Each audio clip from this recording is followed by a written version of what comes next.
Hello, everyone. Welcome to our Aging and Spirituality podcast, where we hope we're giving you lots of inspiration to touch into your unrealized potential and allow that to express. I'm Chris Jensen, Hi, and Kathy Lee Taylor. we are both very happy you're here, and hopefully that you'll get some insights out of today. So, I want to talk a little bit about a really dark subject, which is fear, turning fear into a positive force in your life. Yeah. You know, everybody is fearful sometimes. When fear pops up, its ugly head, it usually throws us off center. I mean, you could be blissful and everything's going fine, and then something makes you fearful and you get emotionally disturbed. Your thinking isn't clear. And sometimes it creates a spiral it's hard to get out of. Um, and we create more of what we don't want when we're fearing. Just like the little boy who's riding the bike and he's afraid to hit a tree, so he hits the tree. Now, that's the classic example, but I can tell you I was the little girl on the bike who was afraid of hitting this big tree and who slammed right into it. Because you were looking right at it. Yeah, yeah, exactly. Because you're fearing it, and so you're creating it.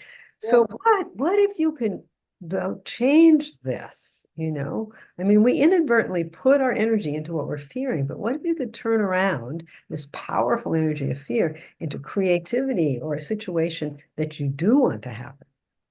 I want that.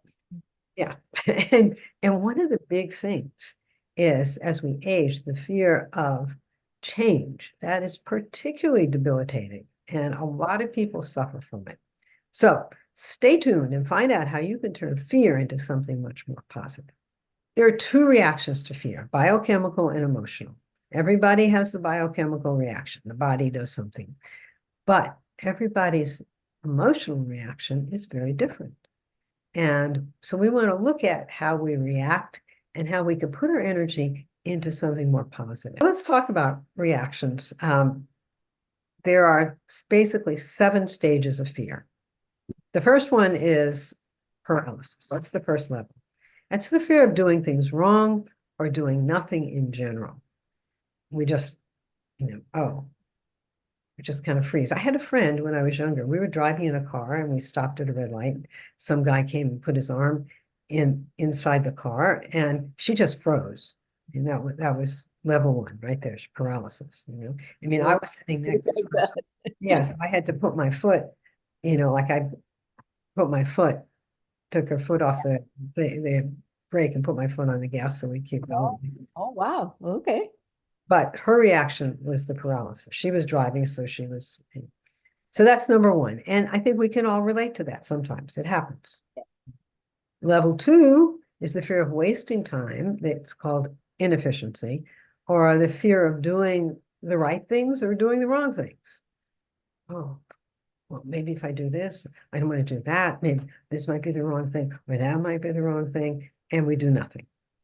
We just stew in our fear.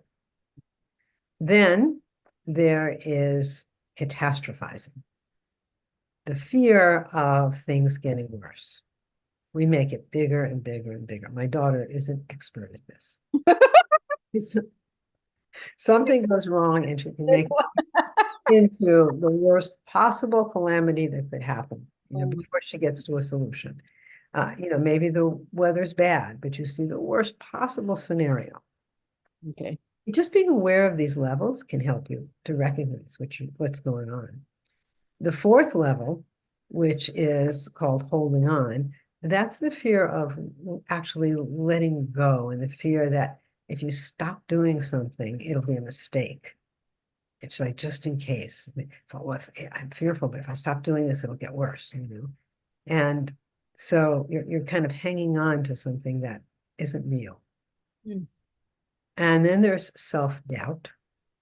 And the self-doubt state is the fear of not being able, the fear of being laughed at, or the fear of being criticized. A lot of people get completely disabled by the fear of being criticized. Yeah. In yoga, we like to say a yogi, because they work on being very centered and harmonious, is the same in praise or blame. So, and I remember, because I'm a person of the 60s and 70s, there was this theory then that if you let them build you up, they can tear you down. Same thing about being the same in praise or blame. So just trying to be who you are and not allow people's reactions to put you into a fearful state. The sixth level is called normalcy, and that's the fear of being different, being noticed, and the fear of rejection. And that's a big one.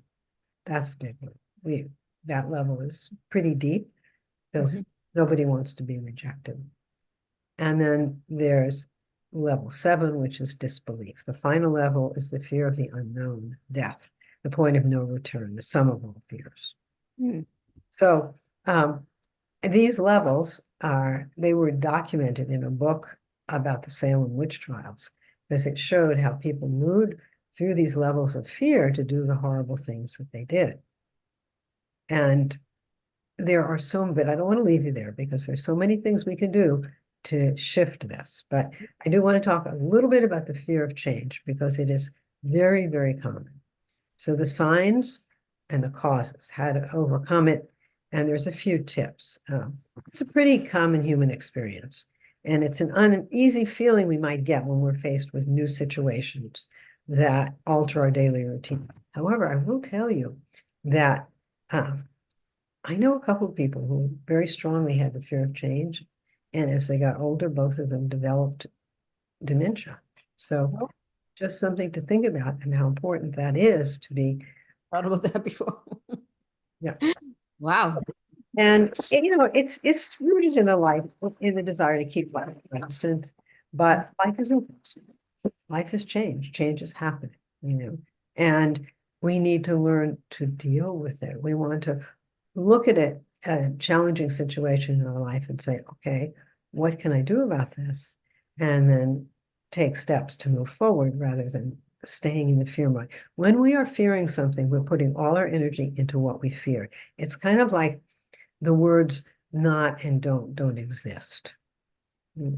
I don't want this to happen. Really what you're saying is I'm putting my energy into this happening.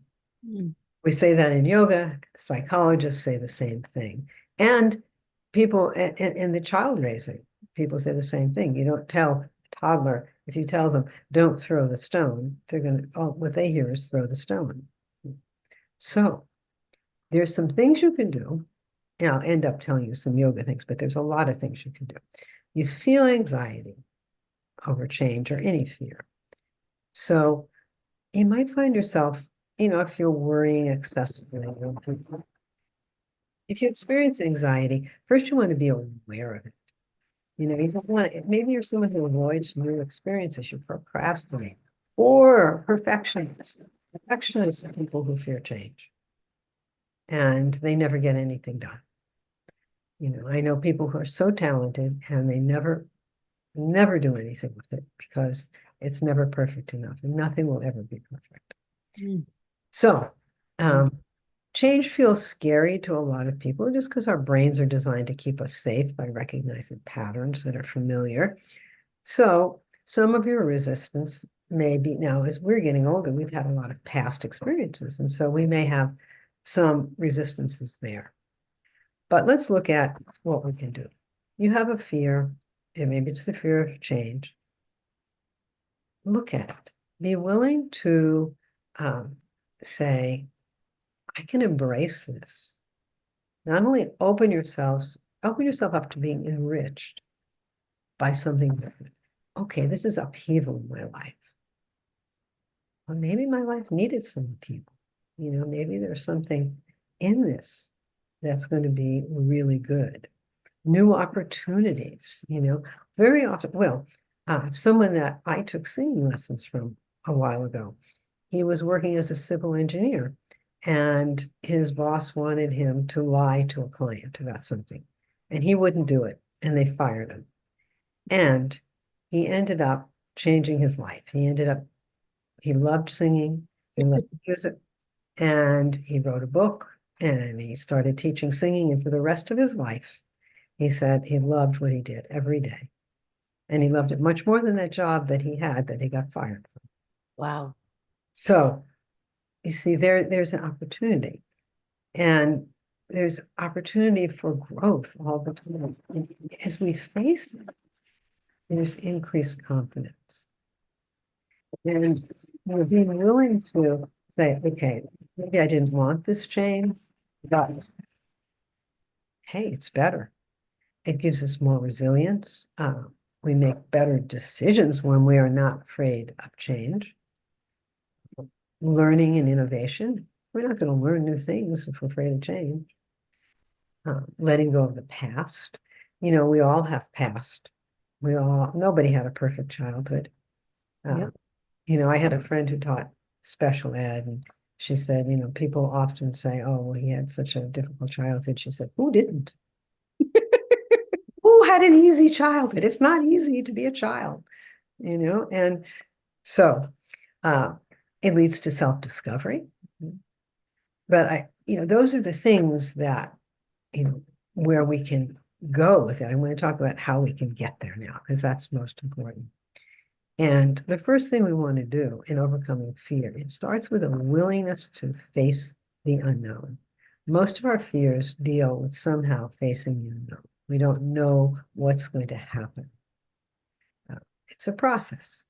So take your time. It may not change overnight, but it will happen.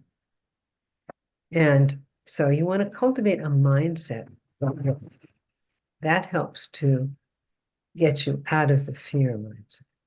So if you're always focused on what can I learn from this? How can I grow from this? That's the question to ask in this situation. Mindfulness, and I'm going to tell you a yoga technique that is extremely, but mindfulness is to your attention on what's actually happening, because the catastrophizing is a lot of us do it and we don't realize that's what we're doing. Like I said, my daughter's an expert at it. I mean, all of a sudden, some little things happen, some little thing happens, and the world's going to end tomorrow. And if you see yourself doing that, that's the time where you can just say, "I'm mindful of what's happening right now." And have a support system. If you're hanging out with people who all think the world's going to end tomorrow, who think everything is bad and everything change is horrible, then you're going to get in that energy. Writers do that, get into groups where say it's hard to get published and blah, blah, blah, and then they don't get published. It's hard to get out of when you're all in the same boat. Right, it's very hard to get in. So, if you are feeling really fearful, do something, do some yoga, do some exercise, get with a group that's doing something very positive. And if something feels overwhelming, take small steps, small manageable steps to make change. But the big thing is to change your mental equivalent. So when we're fearing, I'm afraid I'm going to have this health problem, then we're putting all our energy into having that health problem. So what if instead you did a visualization, you did an affirmation of, I am so healthy, I am great, my health is really good. Maybe you have a problem with high blood pressure, and you say, oh, if you think I have a problem with high blood pressure, you're putting that fearful energy into it. And not that you don't deal with it with your doctor, but you're putting your energy into that. But what if you put your energy into my blood pressure is perfect? It's great. Then what you're doing is you're putting your energy into a very harmonious place. And it's hard with fear. It's harder to do this with fear than anything else, because fear feels very real to us. And it is. But most of the things we fear don't really happen. Mhm. We make it bigger and bigger and bigger. So just like when I ran into that tree when I was a little kid, it's because I was thinking, hit the tree. Hit the tree.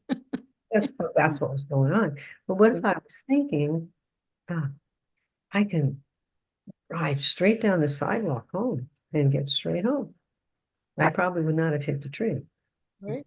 So those things in your life, I mean, if something comes up, maybe it's a job situation, maybe, very often, like the singing teacher, I mean, people lose a job and scared about their survival. But if you put your energy into, okay, this is what I want. Here's Okay. what I need to happen. I have a question. Can I jump in now? Because Please, yeah. I'm sitting here waiting for you to stop talking so I can Right. Go ahead. I don't throw you off track too far. No, that's good. So when you talk about fear, as you started talking about fear right up front in this conversation, I'm thinking, oh my God, she's talking about me. Because because I've been afraid of making changes just for the sake of making changes so I can see what the heck might come from it, right? So if you're wanting to make a change, but you don't know what the answer is to a particular question. Where should I live? What should I be doing for work? All of these things are just kind of open and endless. Then it's hard to put I am going to live in blah, blah, blah. Or I am going to feel, whatever, or I'm going to do this particular job. You feel like but it's a form of fear. Like when you started talking, I was thinking, wait a minute, you are in a state of fear when you're doubting what could be happening. Like that was on your list. I was like, wait a minute. Yeah. That if I'm doubting that I can figure out where it is I want to go, I'm doubting if I can figure out the things that I want to do, spend my time on, because those seem to be shifting. Then how do I put myself into that opposite state of I know when I don't know? Yeah, but you can Yeah. say, put yourself into an emotionally better place. I mean, I want to feel peace. You don't have to say I'm feeling it. That makes you doubt. I want to feel balanced about this decision. I want to feel attuned. Or I want to feel complete with it. Like I want it to happen. I want this to happen. Yeah. So if Yeah. you want it to happen, then you got to put some effort into what it is. It doesn't have to be, you say may the higher will be done. You don't have to have the absolute picture, but let's say you want a different place to live. Maybe you don't know where you want to live, but let's pick something. Let's pick something. Let's say, I want a new house in an area that has a lot of trees and nature and, just visualize that. And Yeah. just Okay. just focus on that. What it does is it takes the energy out of the fear. And, Right. and you might not get the house in the woods, but you might get something better. Right. Something will come for you out of that because that's what you're attracting. Because when you're fearing, you're attracting whatever it is you fear. Right. And you're stuck there. And you're stuck. You get stuck in fear. We all get stuck in fear. That's why it's so important to recognize it as fear and think, oh, this threw me off. Where That can makes, I, where can I put my awareness instead, my energy instead? yeah, that makes sense. Let me pull the energy out of the fear. We actually did a yoga practice where we thought of something that we didn't want, and we visualized taking the energy out of it and Mm, putting the energy into something positive. okay. So I'm just going to visualize how I want to feel when I'm in my new place.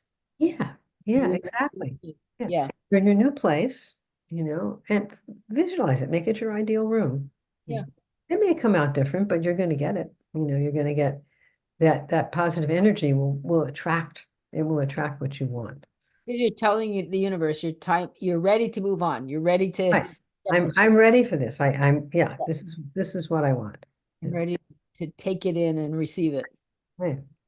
Right. Because when you're doubting that, I don't know where I want to go, I don't know what I want. That's one of the steps in fear. Mm, It's the paralysis, inefficiency kind of level. yeah, that's helpful. That fits my personality too. We want it, yeah, and we have to keep working at it because fear is ingrained in us, and we have to just keep working at it. But I always remember crashing into that tree when I get stuck in fear. Okay, I don't want to attract the tree, I want to attract something better. And my cousin had to come and pick me up right off the ground after I hit it, right, just about knocked me out. That's a bit hard. You must have been moving, man. I was moving. Yeah, I was moving. Yeah, yeah, yeah. That's funny. Oh But I God. could have, if I wasn't so focused on that, I'm sure I would have just sailed on home. Yeah. But that's it. We can sail on home. We can sail on to whatever we want when we put our energy somewhere else, when we don't let ourselves get thrown off. I should be able to use a lot of those analogies from the sports world because that's how I was Yeah, taught. yeah, Raised. yeah, Yeah, absolutely. Yeah. I'm going to think about that. Thank you. That's helpful. So think about these things. I know it was a lot of stuff, and I actually had more things, but I kind of left them out because I thought it was getting a little overwhelming. So uh, just mainly that, bring the energy from the fear to something that you do want. That's the big factor. And, That's and and take it easy on yourself. You don't have to be successful the first time you try it. So what I took from that, listeners, just in case you haven't made this leap, was pay attention to when you are using the stuck words.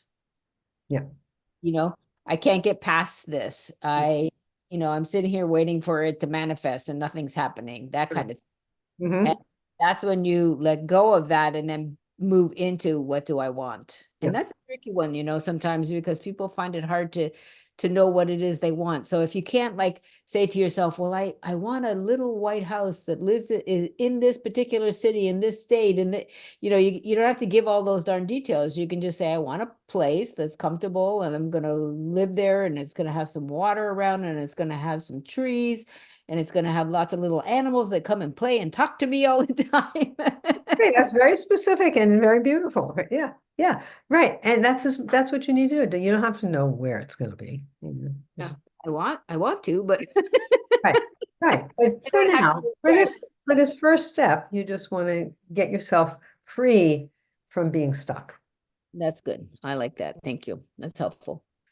Well, I hope it's helpful to others. So please let us know. Let us know, and we're happy to talk to you about it. Yeah, that's one that perplexes a lot of people. So I'm sure there's lots of listeners out there that are going to get something out of that. So thank you. Thanks for coming, listeners. Yes, thank you so much. We'll see you again soon. Bye. Bye.